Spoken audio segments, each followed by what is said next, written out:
चूरू जिला पत्रकार संघ की ओर से सूचना केंद्र में हिंदी पत्रकारिता दिवस पर हुए सेमिनार में पत्रकारिता की दशा दिशा में मंथन जिला कलेक्टर अभिषेक सुराणा, मेडिकल कॉलेज प्राचार्य डॉक्टर एम पुकार और साथ ही DDPR कुमार अजय सहित मीडिया कर्मियों ने की शिरकत। जिला कलेक्टर अभिषेक सुराणा ने कहा कि आज समाज के विभिन्न क्षेत्रों के साथ साथ पत्रकारिता जगत में भी काफी बदलाव आया है। तकनीक ने आज सूचना संप्रेषण को बहुत आसान कर दिया है। वहीं बहुत सारी चुनौतियां भी आज मीडिया के सामने हैं। मीडिया को अपनी बुद्धिमत्ता, वैचारिकता और परिश्रम से इन चुनौतियों का सामना करते हुए अपनी साख बनाए रखनी पड़ेगी।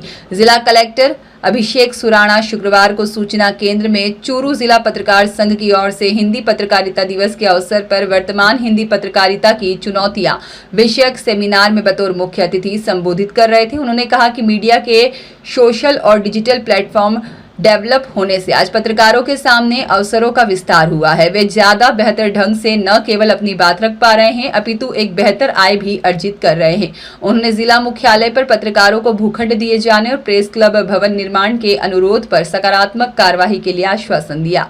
विशिष्ट अतिथि medical college principal doctor M Pukar ने कहा कि सोशल मीडिया और AI के दौर में वर्तमान मीडिया के समक्ष चुनौतियां तो हैं, लेकिन इसे मीडिया को अवसर की तरह लेना चाहिए। उन्होंने कहा कि शासन, प्रशासन और प्रबंधन में मीडिया की सहयोगी भूमिका अंतिम छोर के व्यक्ति को लाभान्वित करने में मदद करती है। सूचना एवं जनसंपर्क विभाग के उपनिदेशक कुमार अजय ने राज्य सरकार की ओर से पत्रकारों के कल्याण के लिए शुरू की गई विभिन्न योजनाओं का जिक्र करते हुए कहा कि मीडिया तकनीक का शिकार नहीं हो अपितु तकनीक का उपयोग कर हम कैसे बेहतर परिणाम दे सकते हैं, उस दिशा में काम करना चाहिए। उन्होंने हिंदी पत्रकारिता दिवस के संदर्भ में चूरू के पत्रकारिता में योगदान देने पर चर्चा करते हुए कहा कि युवा पत्रकारों को भाषा और कंटेंट दोनों ही दिशा में अधिक से अधिक सीखने का प्रयास करना चाहिए। कार्यक्रम की अध्यक्षता करते हुए वरिष्ठ पत्रकार नरेंद्र शर्मा ने वर्तमान समय में मीडिया की भूमिका को रेखांकित किया। उन्होंने हिंदी पत्रकारिता के वर्तमान चुनौतियों पर चर्चा की और कहा कि ईमानदार पत्रकारिता लोकतंत्र, समाज और राष्ट्र को मजबूत प्रदान करती है। राष्ट्र को मजबूती प्रदान करती है। वरिष्ठ पत्रकार गिरधारी सैनी, किशन उपाध्याय, राजेंद्र सिंह शेखावत ने भी विचार व्यक्त किए। मनोज शर्मा ने अतिथियों का स्वागत किया और कहा कि पत्रकारों की एकता से ही व्यवस्था में बेहतरी आएगी। पत्रकार अमित तिवारी ने आभार जताया और कहा कि भविष्य में सभी पत्रकार मिलकर बेहतर गतिविधियां आयोजित करेंगे।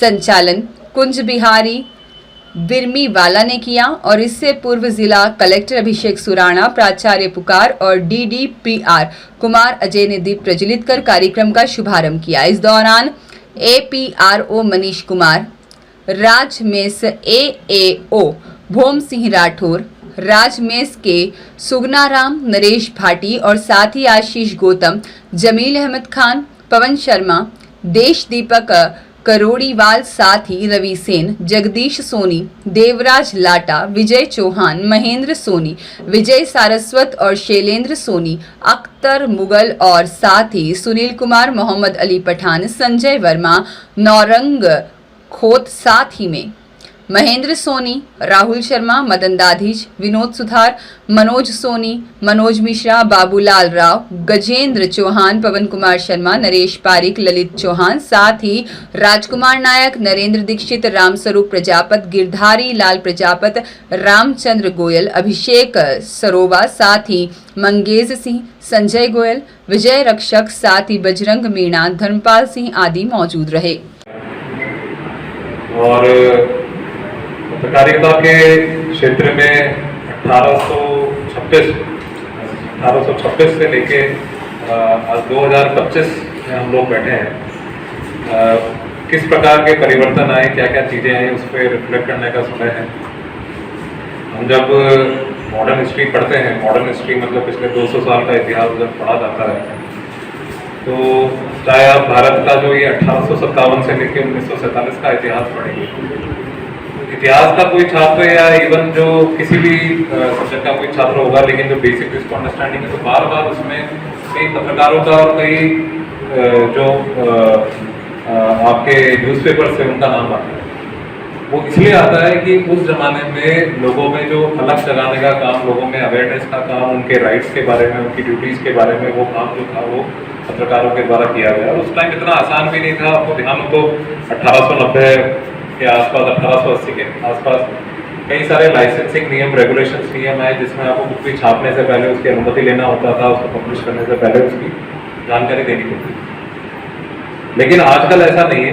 आजकल रोज कुछ एडिशन होता है तो रोज के लिए कहीं इस तरह की अनुमति की जरूरत नहीं पड़ती है। और आज़ादी के बाद काफ़ी सारी चीज़ें, सरलीकरण भी चीज़ों का हुआ।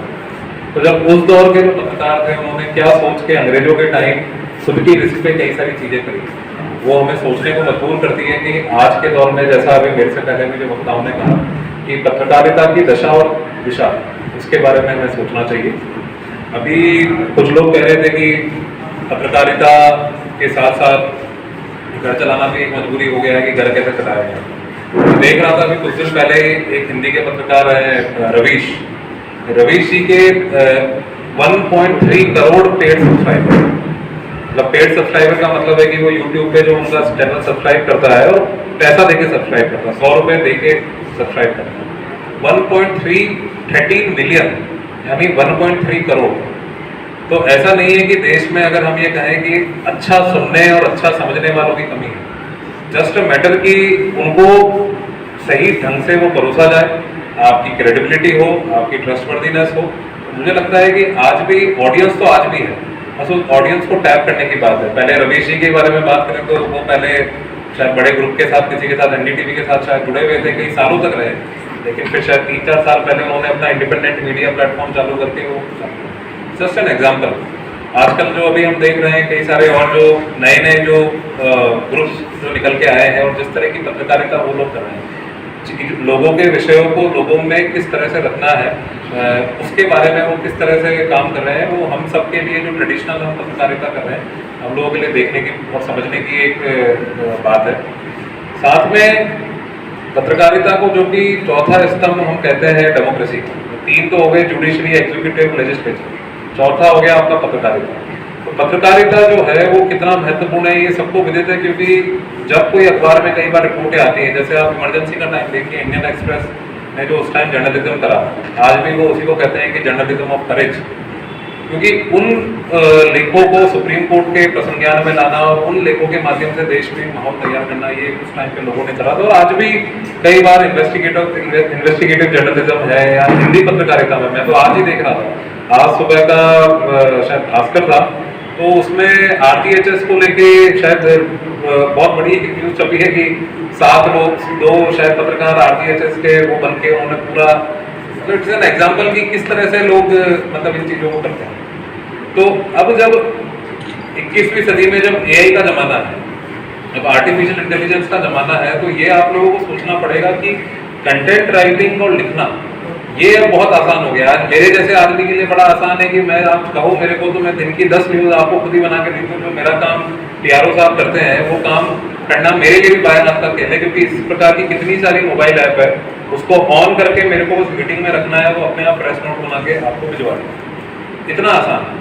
लेकिन फिर भी हम अपनी प्रासंगिकता, अपनी मौलिकता के आधार पर किस तरह से सर्वाइव करेंगे, ये हमें थोड़ा सोचना। और जो मैंने एग्जाम्पल जैसा आपको दिया रवीश जी का, उससे हम देखें, सीखें। चुरू की बात हो रही थी, चुरू में पत्रकारिता का जो पहला जो पूरा इतिहास है वो नरेंद्र जी ने भी बताया। हमेशा चुरू में जब पब्लिकेशन की बात होती है तो गीता प्रेस का हमेशा नाम आता है।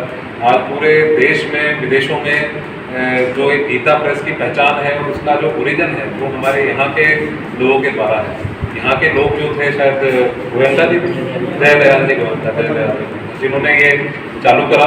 बाद में जो यहाँ हितकांडी सभा रही, उसमें अपने कई सारे पब्लिकेशंस निकाले। तो मुझे लगता है कि काफ़ी एक रिच इतिहास है, उस पर हमें बिल्डअप ऑन करना चाहिए। एक बात और आ रही थी स्वाध्याय की, ये जरूर मैं आप सभी से कहूँगा, मुझे बड़ा फील होता है। हम जब तैयारी करते थे UPSC की, मदन दादिज के साथ शिव भगवान सोनी की रिपोर्ट।